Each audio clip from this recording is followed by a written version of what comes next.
Hello, and welcome to Family Cookbook Project's tutorial on how to select a cover for your own cookbook from our selection of professionally designed cookbook covers.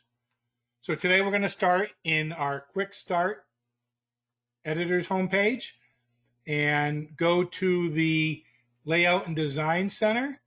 Now, since the second option or the third option here is Cookbook Covers, we can use this quick link and not even go into the Design Center. And this will take us to our Cookbook Option page. The first two things you see are color options.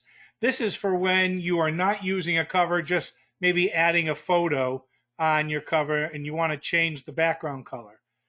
That's something that we will talk about in another tutorial.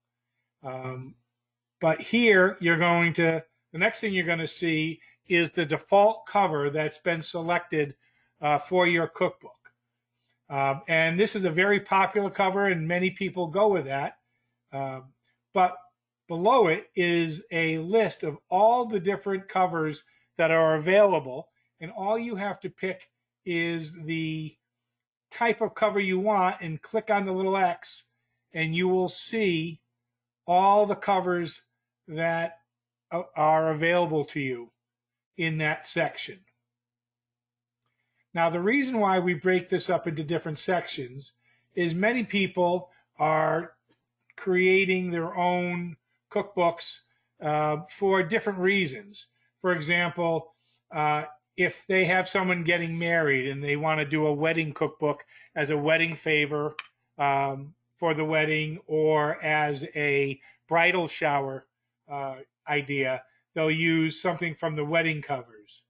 If you're doing a fundraiser for a sports team in town, you have a couple of options here, and we have more coming.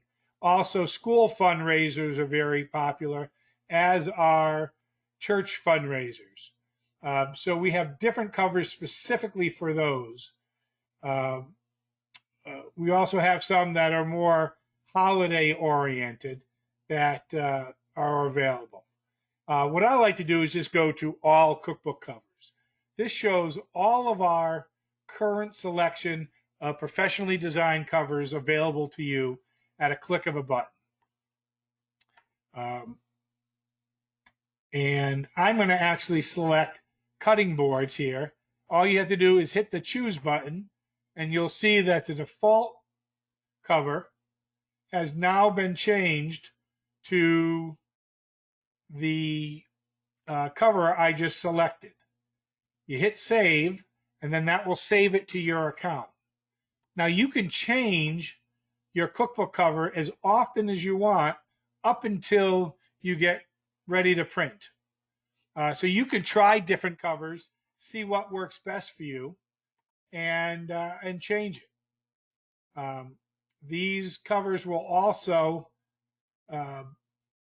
show up when you print your preview. You will actually see your cover name on the cover of the cookbook.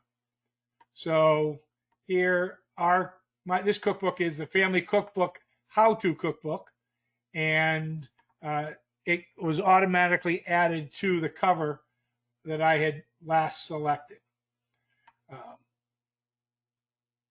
So that is as easy as it gets in terms of selecting your cookbook cover. In follow-up tutorials, we will cover how to create a custom cover and add it to your cookbook, and how to add a photo to your cookbook cover.